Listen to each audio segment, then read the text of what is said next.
Morning, Year 6. I hope you're all right. I say good morning because I completely forgot to record this story last night. So I'm doing it now, quickly, before anyone comes to school. And hopefully it'll upload in time for the end of the day story. So I have here a treasury of stories, which means they're just extracts. And this is an extract from The Runaway Reptiles, which is really funny. I hope you enjoy it too. Sir Hamish Hawthorne, the famous old explorer, was not happy. "Oh, Marilyn," he cried to his favourite niece, "I long to go exploring up the Orinoco River once more. But who will look after my pets?" "The Reverend Crabtree next door will feed the cats, I'm sure," said Marilyn. "He's a very kind-hearted man, and I will take care of the alligator for you." "Well, Marilyn," said Hamish, "but what about your neighbour? He might object to alligators." Marilyn lived in Marigold Avenue, the most respectable street. The house next door was exactly the same as hers. It had the same green front door, the same garden, same marigolds. A man called Archie Lightfoot lived there. He was rather handsome, but being handsome was not everything. Would he enjoy having an alligator living next door to him? "Don't worry, Uncle dear," said Marilyn. "I shall work something out." At that exact moment, by a curious coincidence, Archie Lightfoot was opening an important-looking letter. "Dear Mr. Lightfoot," he read, "your great-aunt, who died last week, has left you her stamp album full of rare and valuable stamps." "Terrific!" shouted Archie. Though he had never met his great-aunt, he had inherited her great love of stamps.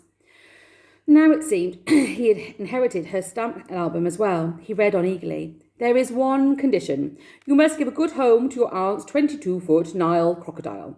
If you refuse, you don't get the stamp collection. Those are the terms of the will."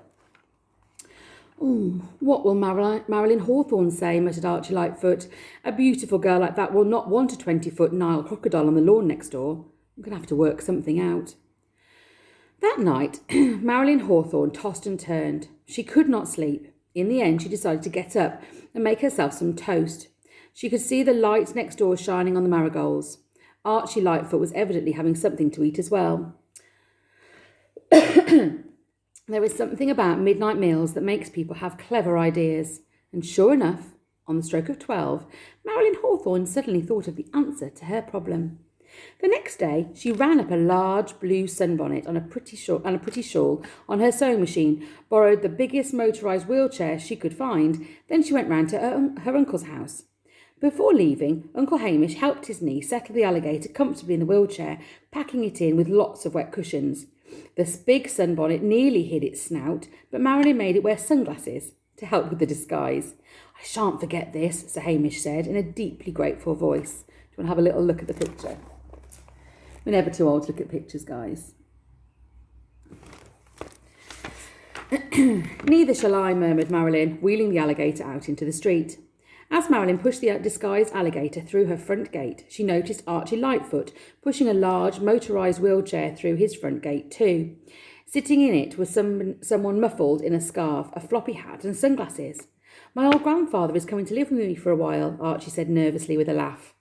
"How funny," said Marilyn. "My old granny is coming to stay with me." The two old grandparents looked at each other through their sunglasses and grinned toothily. "Unfortunately," Archie added quickly, "my old grandfather can sometimes be very crabby. He has a big heart, but occasionally he works himself up into a bad temper. Do warn your grandmother not to talk to him." "I have the same problem with Granny," Marilyn replied. "She is basically big-hearted, but at times she can be very bad-tempered. If you try to talk to her when she's hungry, she just snaps your head off." At first, things went smoothly. Every day Marilyn gave the alligator a large breakfast of fish and tomato sauce, and then she tucked the huge reptile into the wheelchair with blankets soaked in homemade mud. Next, she wheeled it into the garden and settled it down with a bottle of cordial, an open tin of sardines and the newspaper. The alligator always looked eagerly over the fence to see what was going on next door. In his garden, Archie Lightfoot was settling his old grandfather down with tuna fish sandwiches and a motoring magazine. His grandfather blew a daring kiss to Marilyn, Hawthorne's grandmother. Marilyn saw her alligator blow one back. "You are not to blow kisses to a respectable old gentleman," she said sternly. The grandfather blew another kiss, and the alligator did the same. Marilyn smacked its paw. It tried to bite her, but she was much too quick for it. While Marilyn Hawthorne and Archie Lightfoot were at work, the two old grandparents blew kisses to one another and tossed fishy snacks across the fence. That evening, when Marilyn Hawthorne got home, she noticed that her alligator seemed rather ill. It sighed a great deal and merely toyed with its sardines at supper. Marilyn felt its forehead. It was warm and feverish. A bad thing in alligators, which are, of course, cold-blooded. She took it to the vet at once. What on earth is this? Cried the vet, listening to the alligator's heart. This alligator is in love. The alligator sighed so deeply it accidentally swallowed the vet's thermometer. It must be homesick for the oh my gosh, guys, I know what this says and I cannot say it. Orinoco. There you go. Marilyn thought to herself. So she took a day off work, wrapped cool mud packs around the alligator and put it in the marigold garden with a large photograph of the Orinoco River to look at.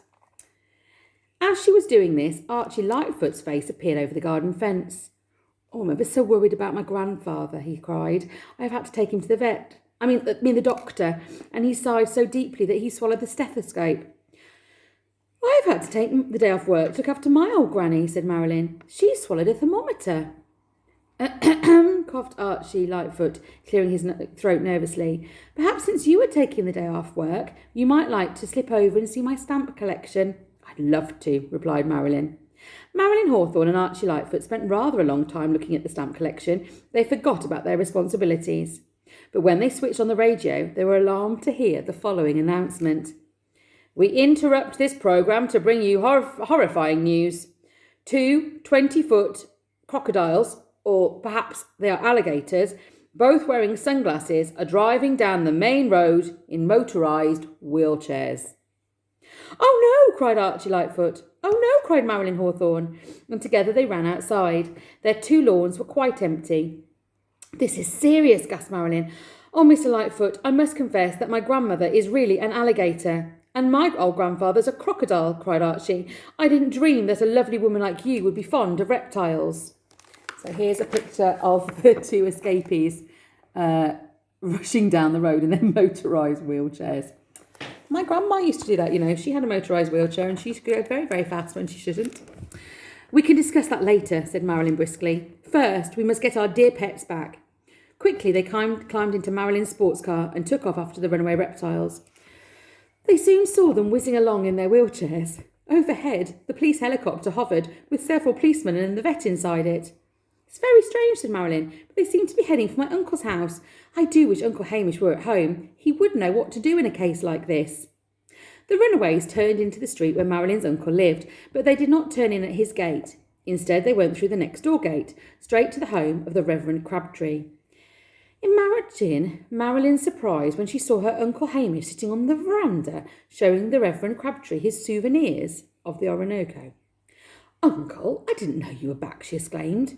Well, I've just returned, he said, looking in amazement at the 2 reptiles. The Orinoco was not as good as I remembered it, so I came home early. But Marilyn, why has my alligator split itself in 2? Oh, Uncle, this is not another alligator, it's a crocodile. And it belongs to Archie Lightfoot, Marilyn explained. These 2 bad reptiles ran away together in their wheelchairs and came here. By now the police helicopter had landed on the lawn and the policeman, followed by the vet, came rushing over.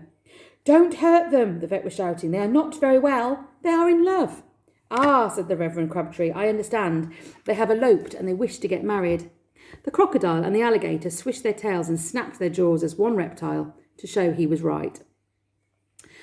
I'm not sure if I, a minister of the church, should marry an alligator and a crocodile, said the Reverend Crabtree doubtfully. Doesn't seem very respectable. Oh, but it seems a pity to miss out on the chance of marrying 2 creatures so clearly in love, said Archie. Then, turning to Marilyn, he added, Suppose we get married too. Will that make it more respectable? After all, we did bring these 2 reptiles together. It's only fair they should do the same for us. So Marilyn Hawthorne married Archie Lightfoot, and the crocodile and the alligator were married too. So Hamish gave both brides away. Then he swapped over and became best man to the 2 bridegrooms. Marilyn and Archie turned their 2 little houses into one large house, and their lawns into a swimming pool for the 2 reptiles, and they lived happily ever after, even though they had to begin every morning of their lives feeding sardines to a handsome crocodile and a lovely alligator, both with big hearts and even bigger appetites. So I hope you love that story too. It's one of my favourites. I love a good romance. Anyway, I hope you're all okay. I hope you've had a really lovely day by the time you watch this. And yeah, I'm just going to upload it now, guys. Take care. Give us a wave as you walk past. Bye.